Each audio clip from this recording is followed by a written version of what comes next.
More bullshit from all sides in every fucking way. Hey, this is this side of this. Good news, Xbox fans. Halo finally came out. Yay.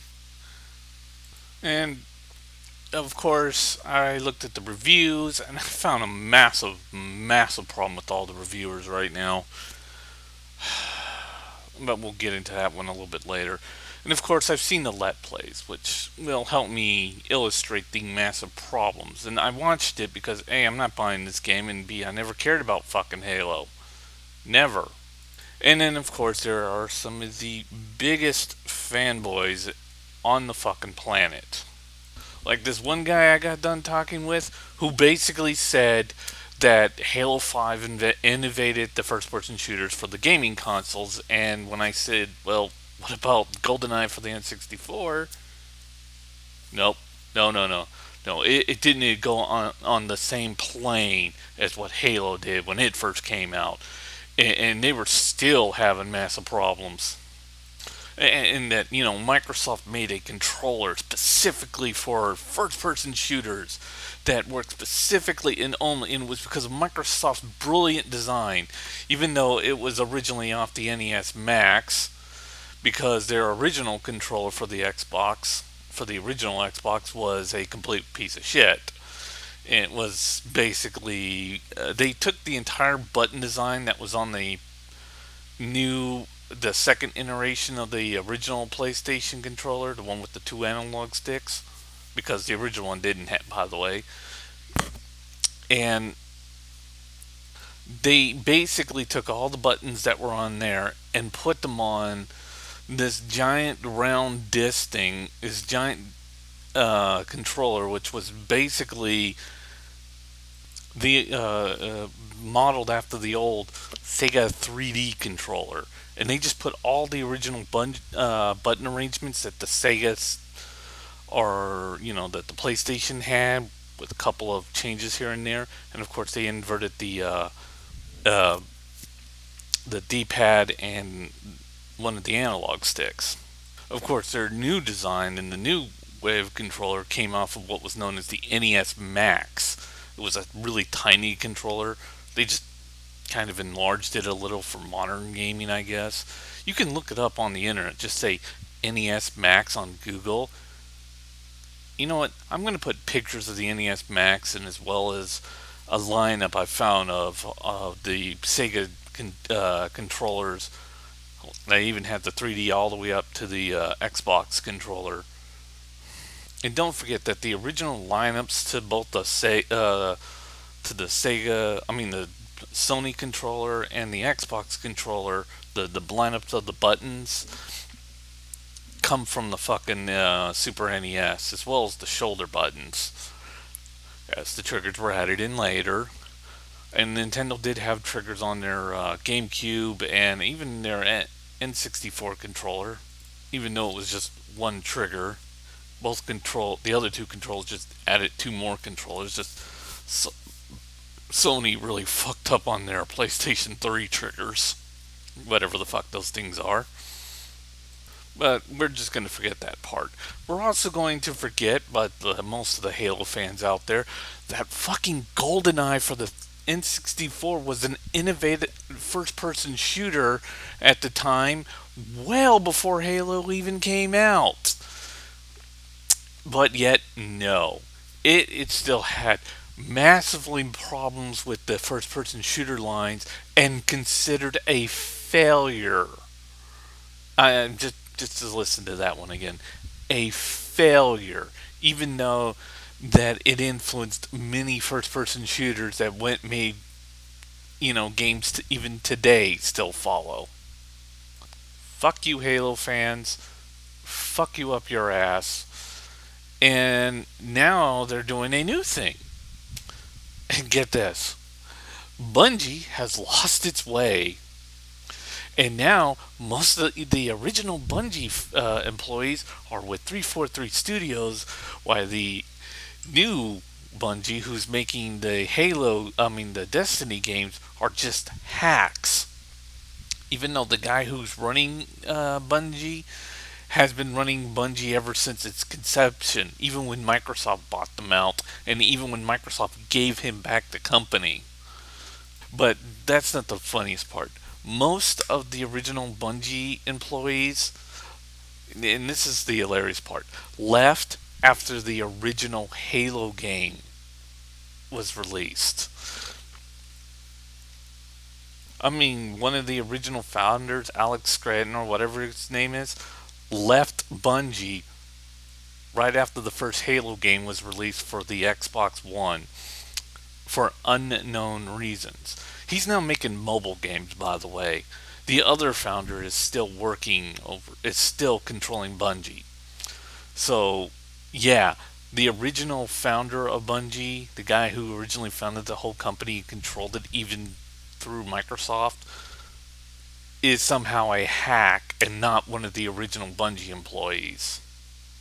Most of the people who were with 343 Studios right now joined some of them were Darren Bungie during Myth, but which was a train wreck on PC, by the way. But most of the others who are with 343 Studios only joined Bungie after Halo 3. I mean, details. Who really listens to that? Then you have the backwards reviewers. And I'm calling them backwards. Look, I saw your storyline, okay? Yeah. And I know that Halo, the whole franchise, was a ripoff of the novels known as Ringworlds. Added with the basic storylines of, the old Marathon video games. By the way, the original creator of Marathon left Bungie well before Microsoft even bought them out. And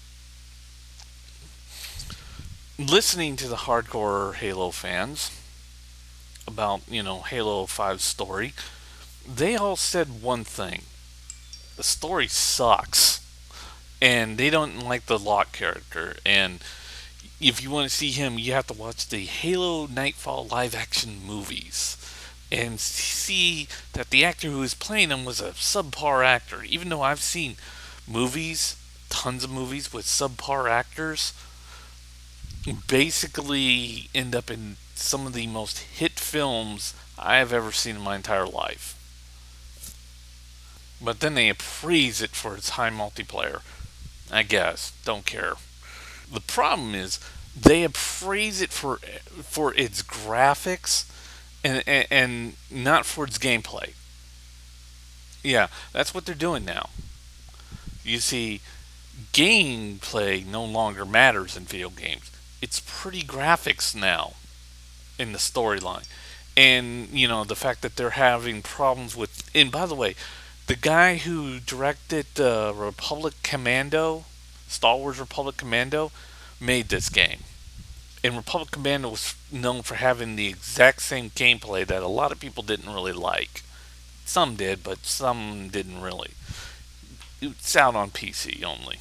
And there was no sequel because the game didn't exactly sell well.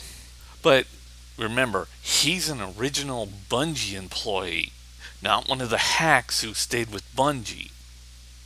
Even though Republic Commando came out the same time as all the Halo games came out in, and he had nothing to do with the fucking Bungie Corporation, or the company Bungie, or Microsoft, since he was working for the Lucas Arts game department. So I guess everybody at Lucas Arts now were the original Bungie employees. Yeah. I mean, I'm serious. They're giving like the story like 8 out of 10 or 8 out of 10s and high score marks because of how it looks, not because of how the story unfolds. They completely ignored the story, and they completely or and they bitched about the boss battles. All these reviewers are bitched about the boss battles, as well as how the AI, is a complete and utter fucking idiot in the game. The four other companions that are with you. Yeah, four. Which, by the way, was the same problem over in Star Wars Republic Commando.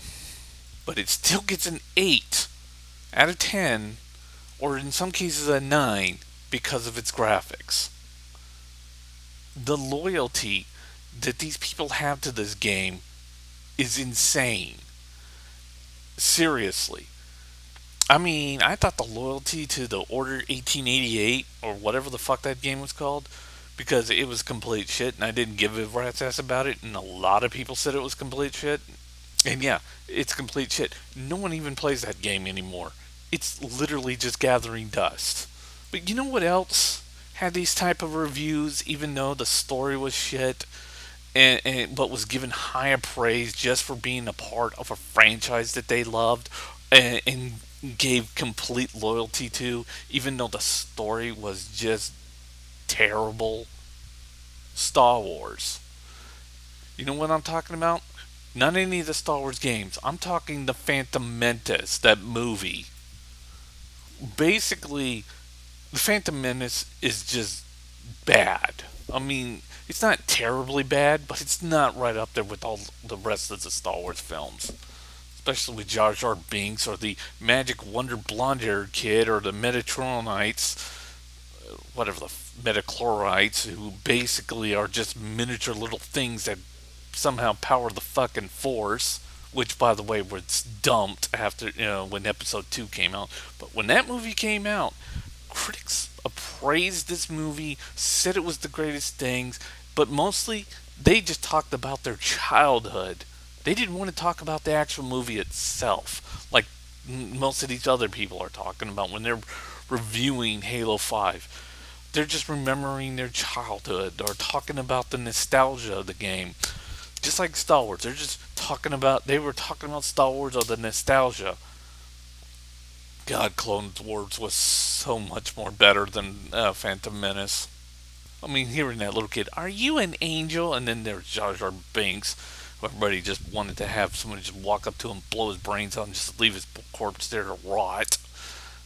But no, no, we got Jar Jar Binks later, telling everybody to allow the clone troops to happen. Yeah, that actually happened. Fucking Jar Jar Binks deserves to die. Yes, I'm well aware that the other two Star Wars films, Clone Wars and Revenge of the Sith, got more money, mainly because they were better films. But it still didn't help the fact that the actor who was playing Anakin Skywalker really needed some acting classes or learned how to emote better. But still, they were better films than whatever the fuck Phantom Menace was. But it's like this high pitch of denial. All these people were in denial that, Phantom Menace wasn't that great. Hell, I was one of those people. And now they're looking at Halo 5 Guardians in the same light. And I'm seeing the same type of reviews. And it's sad. It's just really sad. The multiplayer is going to be forgotten in about 2 years' time, in about half of next year, I bet. And nobody's going to fall back on the story. Not one person. In fact, by the halfway through next year, there's going to be nothing but people making fun of that story and saying, "What, my God, what the fuck was I thinking? Why did I give this a 9 out of 10?" The multiplayer is dead because most multiplayer games usually last about a half a year. After that, it goes right back to the single player. And if the single player doesn't have anything memorable to fall back onto, yeah, not good. Not good at all. I'm not defending Bungie, besides Bungie's new Halloween update and their emotes and their microtransactions is completely bullshit. I just play Destiny for fun now. But if any of you want to see a really good storyline from a shitty game series that had no storyline but is just fun to play regardless, Tales from Borderland by Telltale's Games. Yeah, that last episode, mind blower of an episode and really great. But then again, Telltale game makes those click and point games where it needs a story because there's hardly any gameplay or hardly any real running and shooting or any kind of action. Or hell, how about Dragon Age Inquisition? There's a better story right there. But the one other thing I love is how everybody's trying to paint Activision to be the ultimate evil company. When EA and somewhat Ubisoft has done much more worse than what Activision has ever done in any fucking known history. I mean, seriously. Anybody's even paying for that EA access anymore? Because rumor has it that EA is going to dump that pretty soon because there's nobody in there. See ya.